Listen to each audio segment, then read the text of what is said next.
মুহূর্তে যেটি বড় খবর, সাত সকালে ঘটল ফের অগ্নিকাণ্ডের ঘটনা। শিয়ালদা বজবজ শাখায় ট্রেন চলাচল বন্ধ। ইতিমধ্যেই জানা যাচ্ছে যে সন্তোষপুর রেলওয়ে প্ল্যাটফর্মে 2 নম্বরে এই অগ্নিকাণ্ডের ঘটনা ঘটে। পুরে ভস্মীভূত প্রায় রেলওয়ে প্ল্যাটফর্ম সংলগ্ন 25টি দোকান। যেটা জানা যাচ্ছে প্রাথমিক সূত্র মারফত শর্ট সার্কিট থেকে এই দুর্ঘটনা ঘটেছে। ইতিমধ্যেই রেল পুলিশ এবং দমকল বাহিনীর চেষ্টায় নিয়ন্ত্রণে এসছে আগুন, তবে কিছু কিছু জায়গায় পকেট ফায়ার রয়েছে।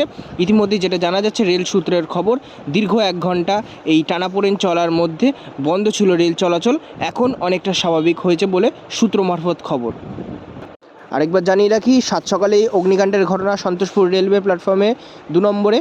পুরে ভস্মীভূত প্রায় 25টি দোকান 2 নম্বর প্ল্যাটফর্মে। এর আগেও এখানে আগুন লেগে যায়।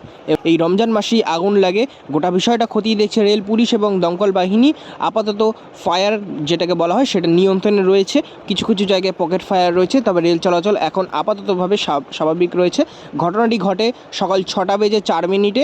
আমরা ধরেই নিতে পারি যে 6টা 10 মিনিটে এই ঘটনাটি ঘটে। তবে এখন রেল চলাচল শিয়ালদা বজবজ শাখায় সম্পূর্ণ স্বাভাবিক রয়েছে।